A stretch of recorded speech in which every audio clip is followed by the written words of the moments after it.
Hello everyone, welcome to Reddy chemistry classes. तो आज के सेशन में डिस्कस करने वाला टॉपिक है question based on quantum numbers. तो क्वांटम नंबर की बेस पे किस प्रकार की क्वेश्चन एग्जाम में पूछने की चांसेस है, इसके बारे में जानना बहुत ज़रूरी है।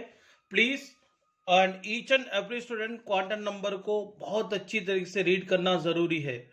अगर एक बार क्वांटम नंबर को समझ लिए तो और इसका क्वेश्चन को सॉल्व करना बहुत ही ईजी है। ठीक है, पहले आपको यहां पर एक क्वेश्चन लिखा हूं, find which of the following set of quantum numbers are correct. Okay, so इसके पहले आपको थोड़ा बेसिक नॉलेज होना चाहिए। देखिए, मैं कौन सा बेसिक नॉलेज होना चाहिए मैं पहले यहां लिखता हूं। ओके, ऑलरेडी मैंने पढ़ाया था। यहाँ पे शेल लिखता हूं, यहाँ पे पॉसिबल एल वैल्यूज लिखता हूं।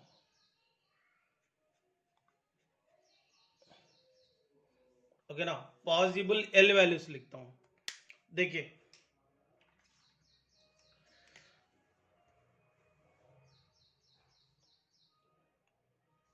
n इज इक्वल टू 1 रहा तो पॉसिबल एल वैल्यू सिर्फ एल इज इक्वल टू 0 होगा। एल इज इक्वल टू 0 होगा।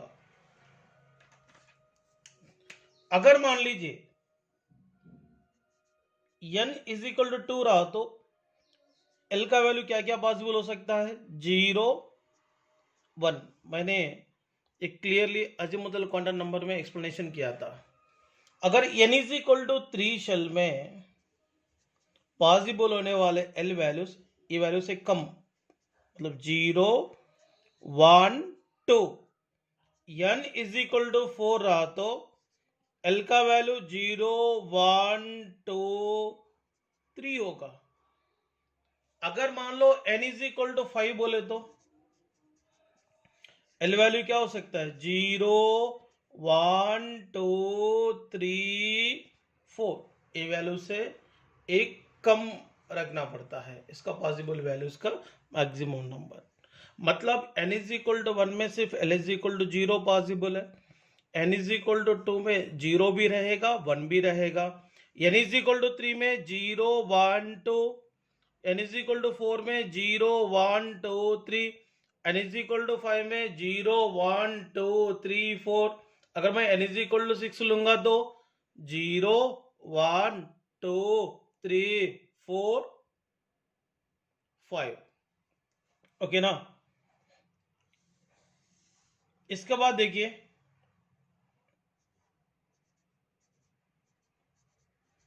सबशेल, और इधर लिखूंगा मैंने पॉसिबल एम वैल्यूज। अगर मान लीजिए subshell L is equal to 0 रहा, एल इज इक्वल टू 0 रहा तो ये कौन सी सबशेल है? यस।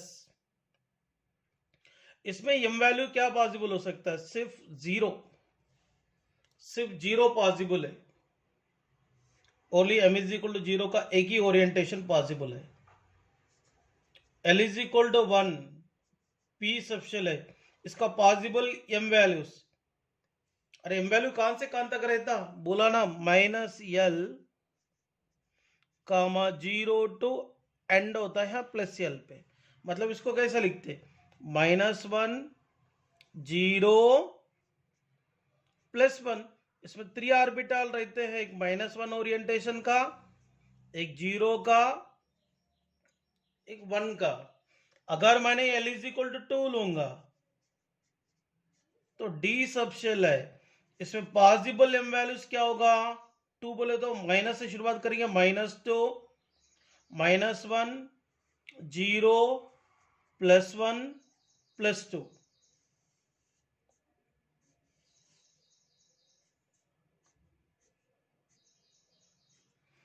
ओके,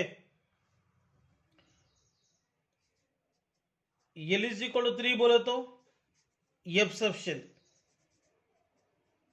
-3 -2 -1 0 +1 +2 +3। कितने ओरिएंटेशन यहां पे पॉसिबल हो रहा? 7 ओरिएंटेशन पॉसिबल हो रहा है। कितने ओरिएंटेशन पॉसिबल हो रहा? 7। तो मतलब ये बेसिक आइडिया आपको होनी चाहिए। ओके, और इसका वैल्यू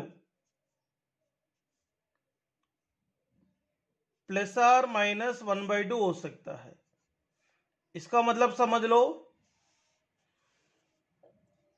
ऑर्बिटल में रहने वाले एक इलेक्ट्रॉन का स्पिन +1/2 हो सकता, और एक इलेक्ट्रॉन का -1/2 हो सकता है। इसलिए मैंने S = ±1/2 लिखा हूं।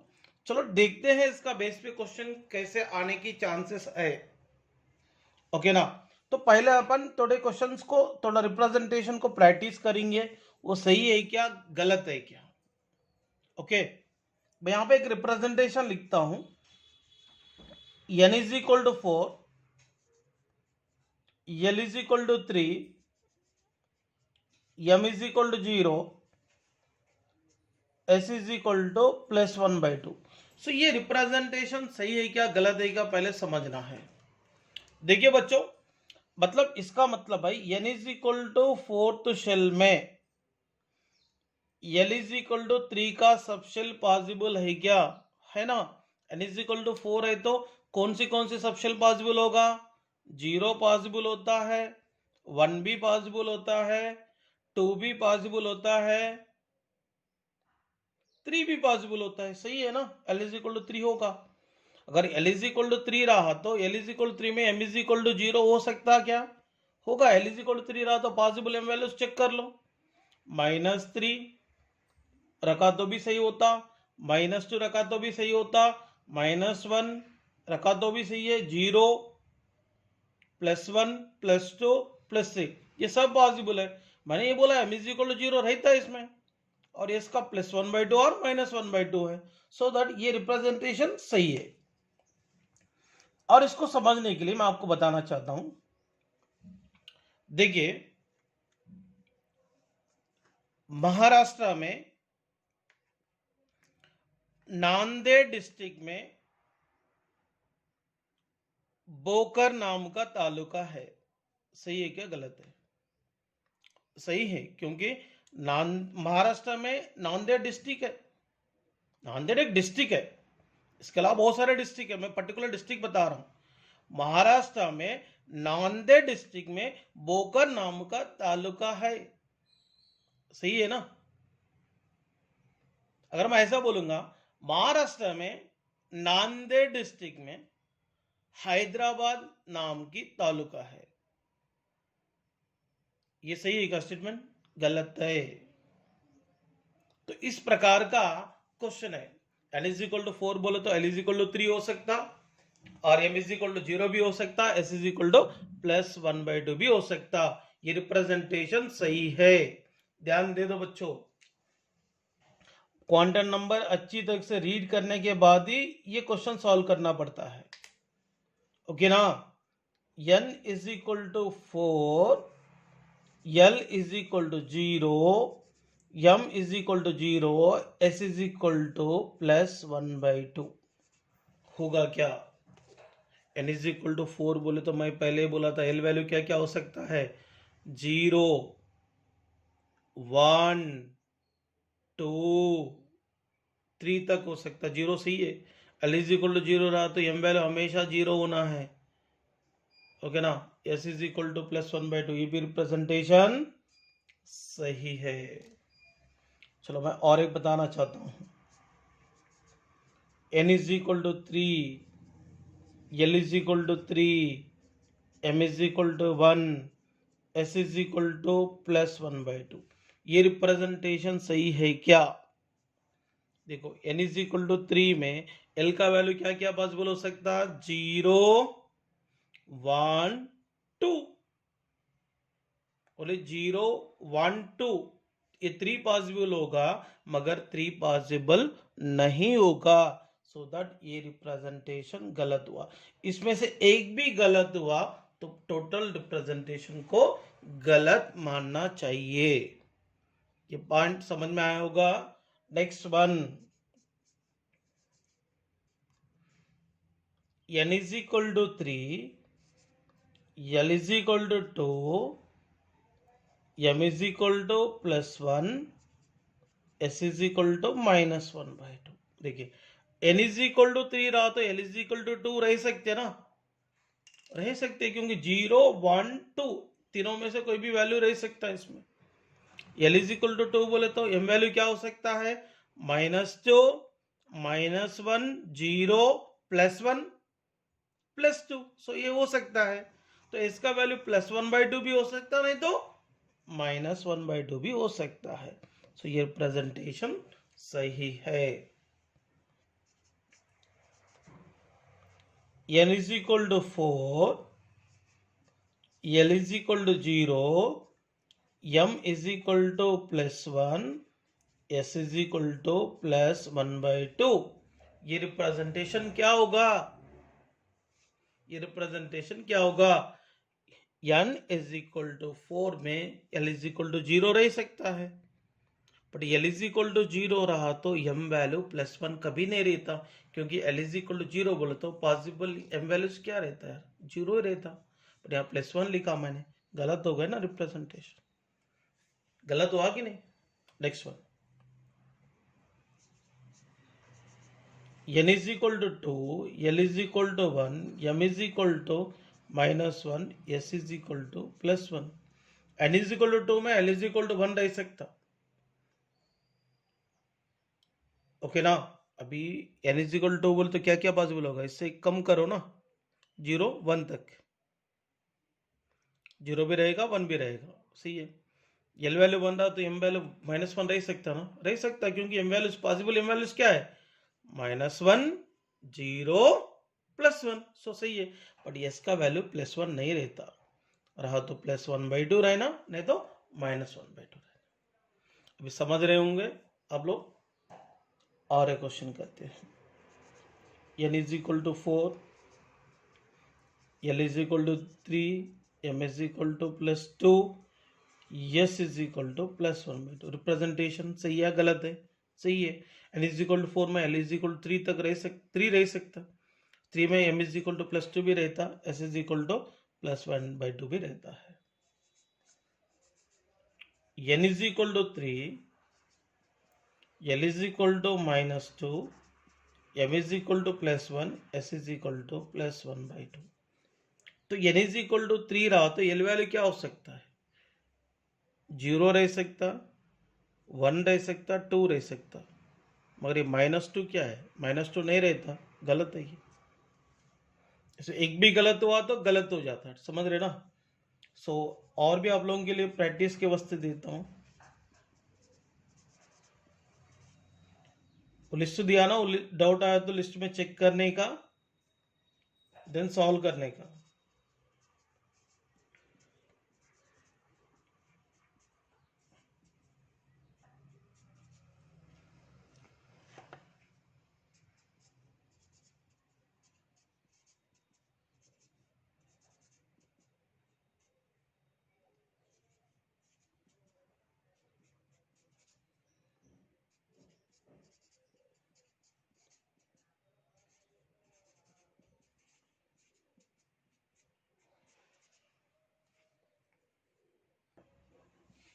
और भी क्वेश्चंस है, और 13, 14, 15, 16 ये भी सॉल्व करने का। तो सॉल्व करने के बाद आप देख सकते हैं इसके बेस पे किस प्रकार की क्वेश्चन एग्जाम में आने की चांसेस है। ओके, यहां देखिए, which of the following is not permissible arrangement of electron is an atom. ये APMT 2009 में आया, ओके ना। यहां पे देखो n is equal to 3 बोले तो l वैल्यू क्या हो सकता है, 0, 1, 2, सही है। l is equal to 2 रहा तो m वैल्यू क्या क्या सही हो सकता, -2, -1, 0, +1, +2, ये भी सही है, ये भी सही है।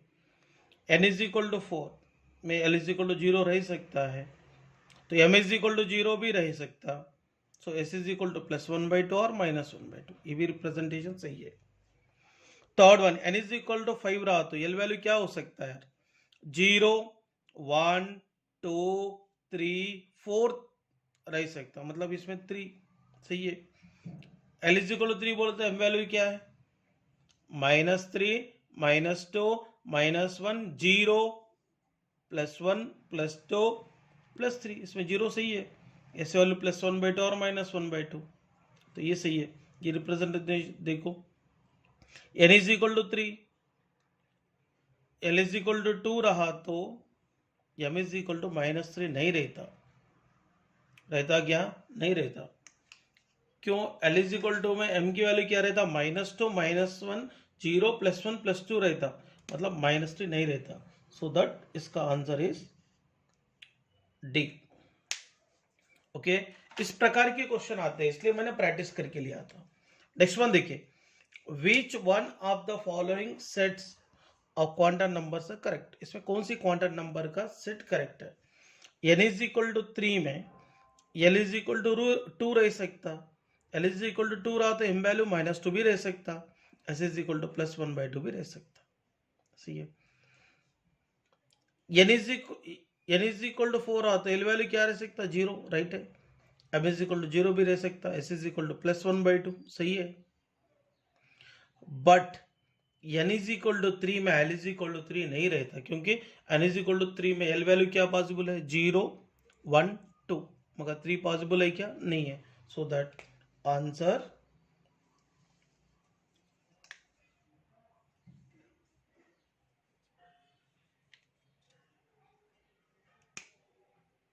ओके ना।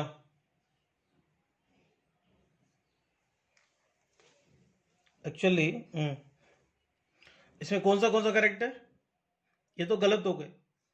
अब यहां पे देखो, ये भी करेक्ट है, which one of the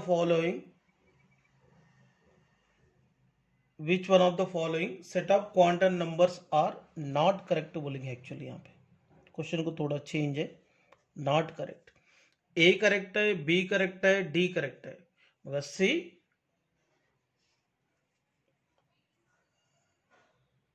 not correct है, ठीक है। इसमें सेकंड टाइप क्वेश्चन कौन सा बेस पे पूछ सकता वो भी देखेंगे।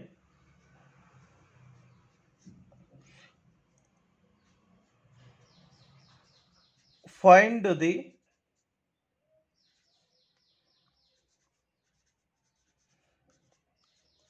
number of orbitals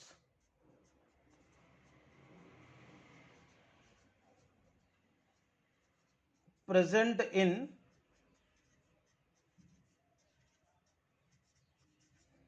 following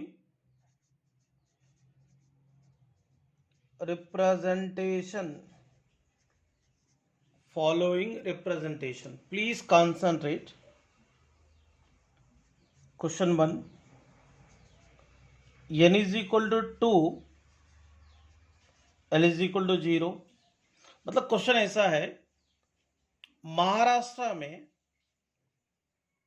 Nanded district में तालुका कितने हैं, तो आप डायरेक्टली काउंट करेंगे, टोटल 16 है, तो 16 तालुका है।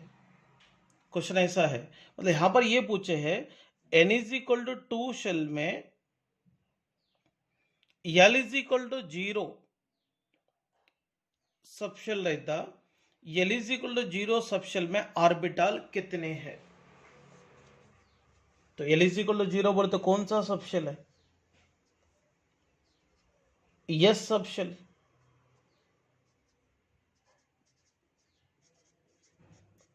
ओके ना। Number of orbital in subshell पता है ना,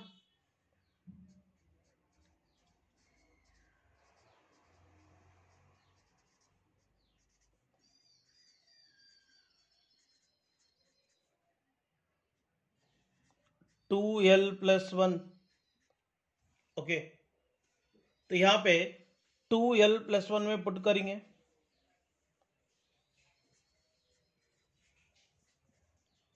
वन ऑर्बिटल, कितना ऑर्बिटल है? Answer 1 orbital. तो यस सबशेल बोले तो 1 ऑर्बिटल, याद मालूम है ना, ऑलरेडी अपन डिस्कस करे मैग्नेटिक क्वांटम नंबर में। इतना करने की गरज ही नहीं है। n इज इक्वल टू 3 में l इज इक्वल टू 1 बोला, l इज इक्वल टू 1 बोले तो कौन सी सबशेल है? p subshell. p सबशेल में कितने ऑर्बिटल रहते? 3। अगर देखो ये ऑर्बिटल कितने हैं फाइंड करना बहुत इजी है। l इज इक्वल टू 1 है ना, पॉसिबल m वैल्यूज लिखो, -1, 0, +1। 3 ओरिएंटेशंस है, इसका मतलब 3 ऑर्बिटल है। तो फॉर्मूला में पुट करके भी सॉल्व कर सकते।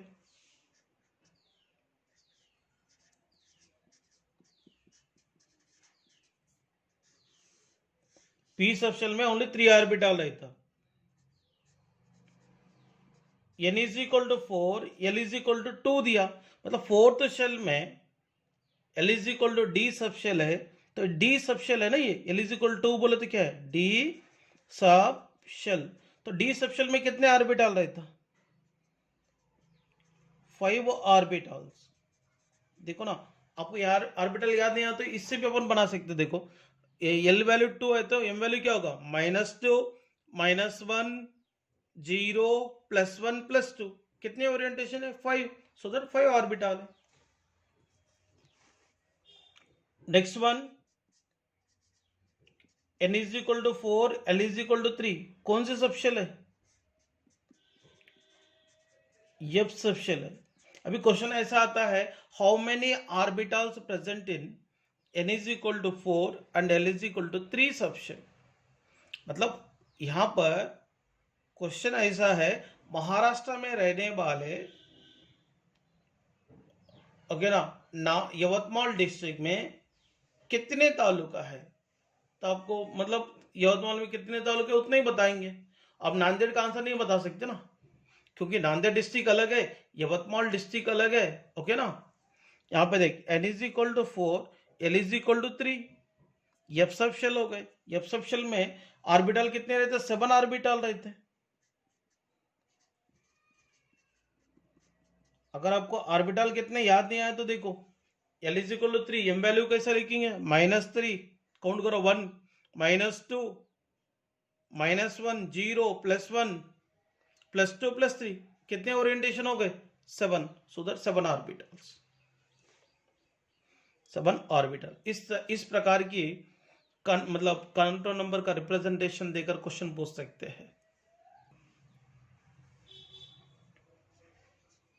नेक्स्ट वन,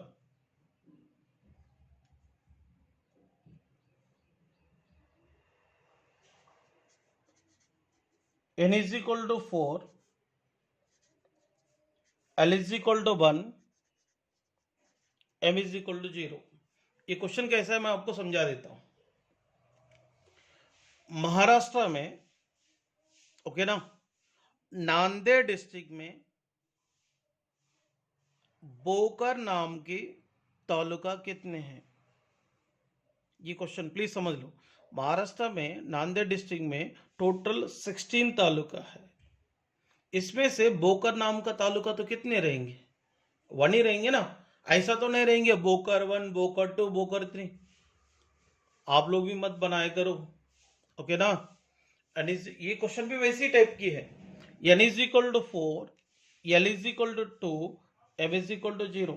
इसका मतलब l इज इक्वल टू 1 बोले तो अपने को क्लियर हो गया ना, l इज इक्वल टू 1 में m वैल्यू क्या हो सकता है? -1, 0, +1। मतलब अगर ये m वैल्यू नहीं दिया होता, अपन सीधा सीधा कहते थे इसमें ऑर्बिटल कितने हैं? 3। बट उन्हें बोला है n इज इक्वल टू 4 में, l इज इक्वल टू 1 में, m इज इक्वल टू 0 की ऑर्बिटल कितने हैं? देखो ये तीनों में m इज इक्वल टू 0 का ऑर्बिटल कितना दिख रहा है? 1। सो दैट इसका आंसर होगा 1 ऑर्बिटल। ओके ना। महाराष्ट्र में नांदेड़ डिस्ट्रिक्ट में बोकर नाम का तालुका एक ही रहता, ओके ना। अगर ये m वैल्यू नहीं दिया होता अपन 3 आंसर देते थे, बट m दिया ना। ओके, क्लियर हो गए। n is equal to 3, l is equal to 2 में m इज इक्वल टू -2 का ऑर्बिटल कितने हैं?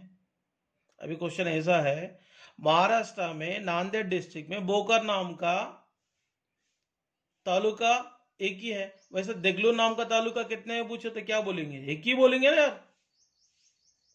महाराष्ट्र में नांदेड़ डिस्ट्रिक्ट में देगलूर नाम का तालुका कितने हैं? तो एक ही है। तो यहां पर भी ऐसी क्वेश्चन है, n इज इक्वल टू 3 में l is equal to 2 subshell में m इज इक्वल टू -2 के ऑर्बिटल कितने हैं? अगर इसको लिखना, पहले क्या करो, इसका आंसर देने के पहले m वैल्यू लिखो ना। -2 -1 0 +1 +2, सो दैट इसमें -2 का ऑर्बिटल मुझे एक ही दिख रहा है, तो आप लोगों की 10 तो नहीं दिख रहा, नहीं ना। सो दैट इसका आंसर क्या होगा? 1 ऑर्बिटल। मतलब एक बात याद रखना, शेल, सबशेल और ये मैग्नेटिक क्वांटम नंबर m अगर तीनों दिया, समझने का वहां पे ऑर्बिटल एक ही रहेंगे। ये क्लियर हो गया ना। अभी यहां पे क्वेश्चन आएंगे, how many orbitals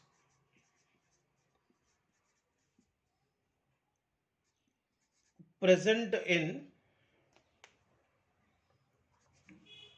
n is equal to 5, l is equal to 3.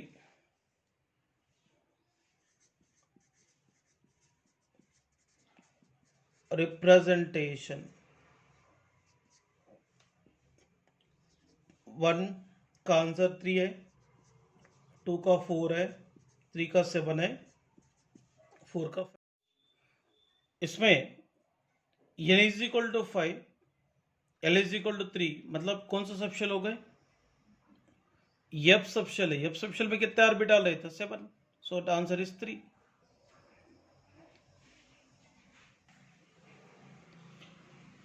Next one, find the number of electrons present in following representation। अब यहां पर n is equal to 2, l is equal to 0, l is equal to 0 बोले तो s subshell है, f subshell में 1 orbital है। एक बात याद रखना, ईच ऑर्बिटल में 2 इलेक्ट्रॉन रहता है, मतलब 1 ऑर्बिटल बोले तो कितना इलेक्ट्रॉन्स रहेंगे? 2 इलेक्ट्रॉन। तो s सबशेल का मैक्सिमम कैपेसिटी है 2 इलेक्ट्रॉन को होल्ड करने का। अगर यहां पे n इज इक्वल टू 3, अगर l इज इक्वल टू 1 दिया, मतलब कौन सी सबशेल है?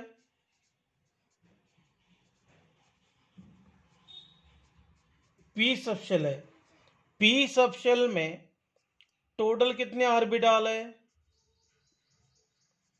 3। इससे पहले डिस्कस किया ना।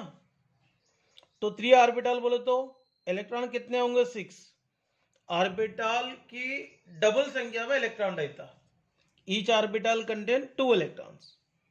n is equal to 4, l is equal to 2, मतलब d सबशेल, d सबशेल में कितने ऑर्बिटल है?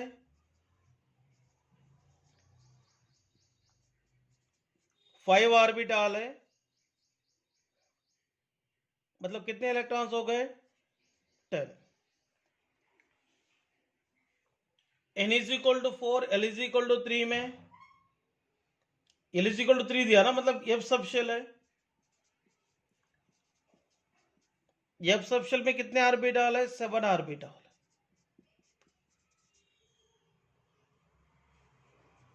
कितने इलेक्ट्रॉन्स हो गए? 14 इलेक्ट्रॉन्स। क्लियर हो गए ना।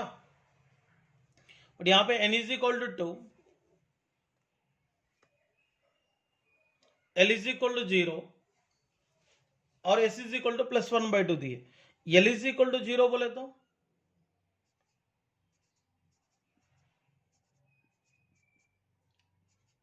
ये सब शेल है, ये सब शेल में ऑर्बिटल कितने रहते? 1।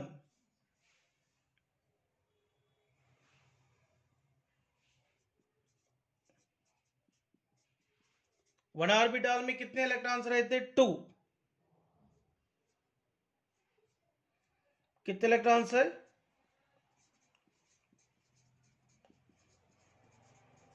2 इलेक्ट्रॉन्स है। ये तो यहां तक क्लियर है ना? ये 2 इलेक्ट्रॉन में S इज इक्वल टू +1/2 में 1 इलेक्ट्रॉन रोटेट करता है। S इज इक्वल टू +1/2 में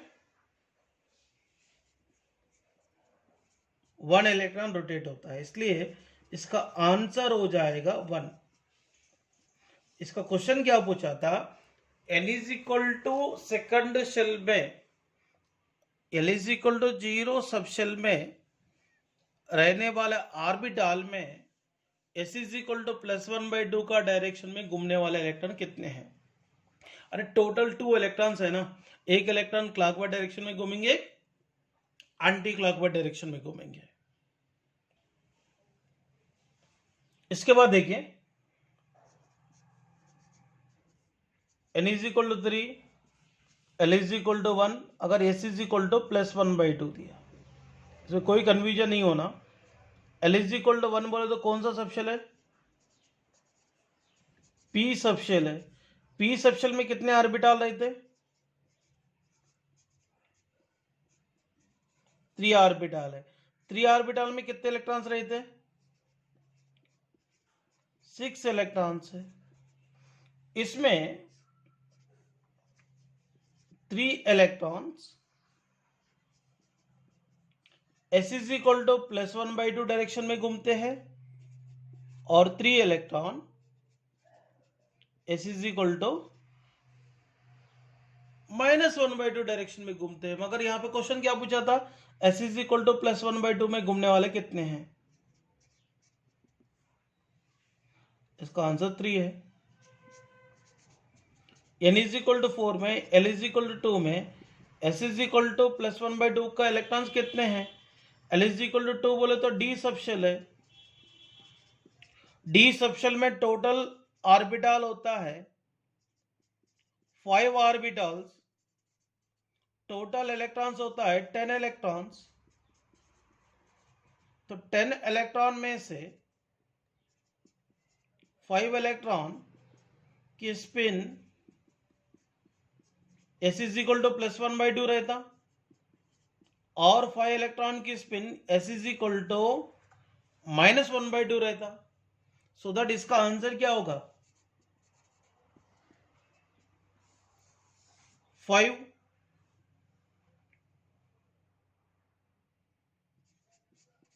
n is equal to 4, L is equal to 3 में S इज इक्वल टू +1/2 का इलेक्ट्रॉन कितने हैं? L इज इक्वल टू 3 बोले तो F सबशेल है। F सबशेल में कितने ऑर्बिटल रहता? 7 ऑर्बिटल। 7 ऑर्बिटल में कितने इलेक्ट्रॉन्स रहता? 14 इलेक्ट्रॉन्स। 14 इलेक्ट्रॉन में से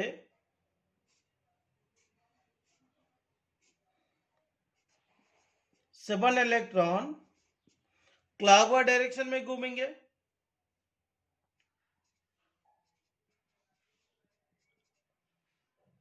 और 7 इलेक्ट्रॉन की स्पिन क्या रहती? -1/2। मतलब 7 इलेक्ट्रॉन क्लॉकवाइज डायरेक्शन में घूमने वाले हैं और 7 इलेक्ट्रॉन एंटी क्लॉकवाइज डायरेक्शन में घूमने वाले हैं। ओके ना? इसीलिए इसका आंसर क्या होगा? 7। क्लियर हो गए ना? कोई डाउट? इसमें कोई डाउट रखना नहीं चाहिए, तो प्रॉपर तरीके से आराम से समझकर करना चाहिए। ओके ना?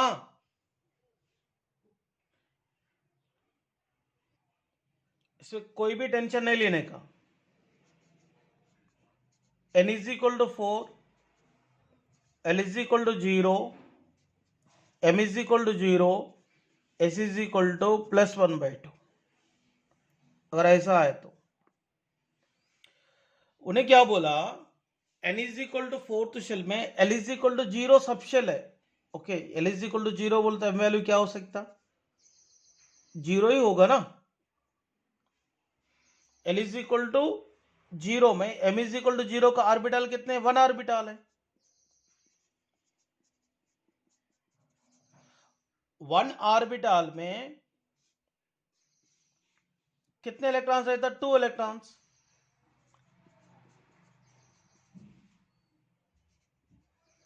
टू इलेक्ट्रॉन में से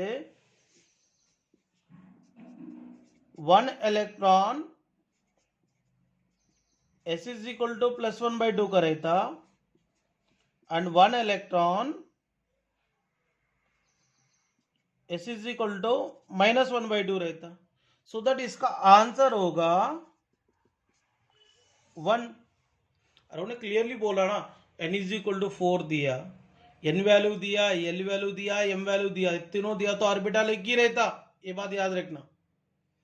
तो L इज इक्वल टू 0 में M इज इक्वल टू 0 का ऑर्बिटल एक ही है। इसमें 2 इलेक्ट्रॉन रहता, एक क्लॉकवाइज डायरेक्शन में घूमता है, एक एंटी क्लॉकवाइज डायरेक्शन में घूमता है। उन्हें क्वेश्चन में क्या पूछा था, क्लॉकवाइज डायरेक्शन में घूमने वाले इलेक्ट्रॉन कितने हैं, 1। ओके ना। चलो मैं आपको डाउट क्लियर करने के लिए और एक देता हूं, n is equal to 4, L is equal to 2, M is equal to +1 और S इज इक्वल टू +1/2। अरे यहाँ पे n इज इक्वल टू 4 में L इज इक्वल टू 2 का सबशेल है ना, L इज इक्वल टू 2 का सबशेल में ऑर्बिटल कितने रहते हैं, 5 ऑर्बिटल रहते हैं जनरली। 5 ऑर्बिटल रहते हैं, कौन कौन है 5 ऑर्बिटल, M के द्वारा अपन बता सकते हैं। -2 का एक ऑर्बिटल है, ओरिएंटेशन -1 का है, 0 का है, +1 का है, +2 का है। सो दैट ये 5 ऑर्बिटल है। ये 5 ऑर्बिटल में M इज इक्वल टू +1 के ऑर्बिटल कितना,